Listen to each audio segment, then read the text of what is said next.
பொங்கல் மட்டும் பத்தி பேசுறேன். சரி ஓகே. வேற எதுவும் பேசக்கூடாது. சரி சரி. பொங்கல் மட்டும் okay okay okay sir okay okay okay relax relax. சரி சரி. தலைவர் நான் தான். சரி. இந்த மேடைக்கு தலைவர் நான் தான். சரிங்க சார். அதனால பொங்கல் மட்டும் பத்தி பேசுங்க. வேற எதுவும் பேசக்கூடாது. என் பெயர் நடேசேகர் என்ற ஸ்ரீ நித்ய சதானந்தா. நான் திருச்செங்கோடு பகுதியை சேர்ந்தவர்.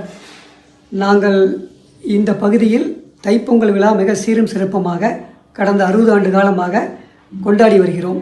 தமிழரின் பாரம்பரியமான இந்த விழா தொடர்ந்து நடைபெற்று சிறுவர்கள் முதல் பெரியவர்கள் வரை எல்லோருக்கும் தமிழர் சம்பந்தப்பட்ட விளையாட்டுப் போட்டிகள் நடத்தி வெற்றி பெற்றவர்களுக்கு இந்த ஊரின் சிறந்த பண்பாளர்கள் பெரியோர்களை அழைத்து அவர்கள் கையால் அவர்களுக்கு பரிசு கொடுத்து ஊக்கப்படுத்த வேண்டும் என்பதுதான் இதனுடைய நோக்கம். அந்த வகையில் எனக்கு மிகவும் நெருங்கிய பரிச்சயமான திரு டாக்டர் அருண்ராஜ் அவர்களையும் இந்த முதல் வருஷமாக இந்த மேடைக்கு அழைத்து இளைஞர்களுக்கு ஊக்கப்படுத்தும் வகையில் அவரை பேச வைக்க வேண்டும் என்று என்னுடைய விருப்பமாக இருந்தது. அதை நான் அவரிடம் தெரிவித்த போது மிகுந்த பெருந்தன்மையுடன் அவர் ஏற்றுக்கொண்டு எங்களுக்கு ஒத்துழைப்பு கொடுத்தார்.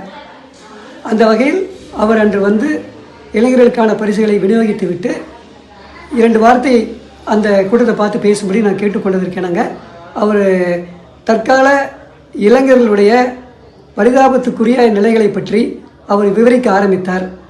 அது மாற்றுத் தரப்பினருக்கு சில வருத்தங்கள் கொடுத்துவிடும் என்று நினைத்து நான் என்னுடைய நண்பர் என்ற வகையில் அவரை இங்கு அரசியல் துணிக்குமாறி எதுவும் பேச வேண்டாம் என்று உரிமையுடன் கேட்டுக்கொண்டேன். மிகுந்த பண்பாளரான அவர் அதை உணர்ந்து கொண்டு உடனடியாக அந்த பேச்சை நிறுத்திவிட்டு மற்றவர்கள் ஊக்கம் கொடுத்து பேசிவிட்டு விடைபெற்று கொண்டார். இது பற்றி நான் மிகுந்த மகிழ்ச்சி அடைகிறேன். மற்றபடி என் நண்பரை எந்த விதமான சங்கடத்துக்கு ஆளாக்க வேண்டும் என்பதே என்னுடைய நோக்கமல்ல. அவருடைய பணி, அவருடைய இயக்கப்பணி மேற்கொண்டு தொடர்ந்து சிறந்த முறையில் வர வேண்டும் என்றுதான் என்னுடைய விருப்பம். நன்றி, வணக்கம்.